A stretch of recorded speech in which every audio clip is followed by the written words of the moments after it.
කාලය හරි ඉක්මනට ගත වෙනවනේ. දින සති මාස ගෙවිලා අප්‍රේල් මාසෙත් ඇවිල්ලා.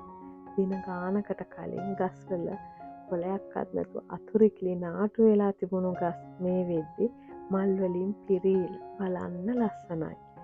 ඉතින් චෙරි බ්ලොසම්ස් සකුරා වලින් මේ විදිහට ගස් පිරීලා මුළු පැරිසියම රෝස පාටට ලස්සන වෙලා. මේ තමයි මම අවුරුදු වැඩියෙන් ආස කරන කාලය.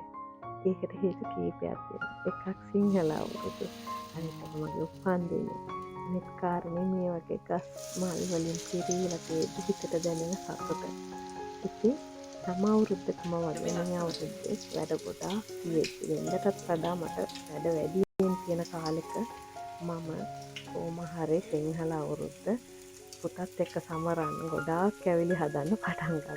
වැඩ වැඩි කියලා නෑ. පුළුවන් විදිහට කැවිලි ජාති මහ ගොඩක් හදන්න දාගත්තා. කැවිලි වර්ගම 7ක් විතර මම කොහොමෙන් හරි හදාගත්තා. මේ තමයි බකිනි කෑම. මම පළවෙනි වතාවට උත්සාහ කරේ. ඊට පස්සේ ඔය හදන්නේ උඳුවල්. උඳුවල් වලට නම් විනාඩි 20ක් අතරින් උඳු කලින් දවසේ දෙන්න දාලා තිබ්බා. ඒකටම හාල් ටිකක් කලවම් කරලා පාන් ටිකක් දාලා අයිසින් බෑග් එකට මේ විදිහට දෙනට දාලා බැදලා පැණියකට දාන්නයි තියෙන්නේ. පැණි ටිකක් වැඩ ඇරිලා එනකොට පුතා හදලා තිබුණා. අවුරුදු 12ක් වුණාට පුතා හැමදේම තනියෙන් කරගන්න දන්නවා. දැන් උඳුවැල් වලට පැණි ටික මේ විදිහට හදලා තිබුණ හින්දා මට වැඩේ ලේසි වුණා. අපි පොඩි වෙලාවකින් මේක ටක් ගාලා හදාගත්තා. ඊට පස්සේ කිරි ටොපි කියන්න ඕන දෙයක් තමයි පුතා තමයි මේ ඔක්කොම ටික පදම එනකන් හැඳි ගාලා ඔක්කොම ලෑස්ති කරලා දුන්නේ. මම ඒක ප්ලේට් එකකට දාලා කැපුවා විතරයි. ඒක මමවත් හදන්න ගන්න බැරි තරම් ලස්සනට සොෆ්ට්ව උසට ඒක ගාන්ට හදාගන්න පුළුවන් වුණා. ඉතින් මේ විදිහට අපි කැවිලි ටිකක් මේසෙට යවන්න ලෑස්ති කරලා කොහොමද අවුරුදු සැමරුවේ කියලා බලමු. කොකිස් ටික නම් පුතා ටික කාලා මේසෙට යවන්නත් වැඩිය කොකිස් නෑ. ඉතින් කොකිස් ටික නම් ඔන්න ඔච්චරයි ඉතුරු වෙලා තිබුණේ. ඉතුරු කැවිලි ටිකත් මේ විදිහට පාට ලස්සන ප්ලේට්ස් ටිකකට ලෑස්ති කරගත්තා. මහන්සි වෙලා හදාගත්ත කැවිලි ටික මේ විදිහට ලස්සනට ප්ලේට් වලට දානකොට හිතට දැනෙන සතුට කියලා නිම කරන්න බෑ. ඉතින් මේ විදිහට අපි හදපු කෑම ඔක්කොම ප්ලේට් වලට දාලා කට සම්බුලිකට දාගෙන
ලැබුවා වූ මේ සිංහල අලුත් අවුරුද්ද සෞභාග්‍යමත් සතුටින් පිරි සුබම සුබ නව වසරක් වේවා කියලා මමයි පුතයි ආදරෙන් ප්‍රාර්ථනා කරනවා.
සුබලුත් අවුරුද්දක් වේවා කියලා. එසේම වේවා.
ඉතින් ඔහොම නෙමෙයි මම නිකන් දන ගහලා වඳින්න.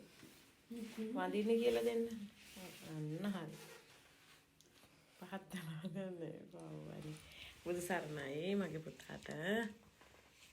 බුදු සරණයි එන් ගන්න දෙන්න කරා. නුඹ ගන්න.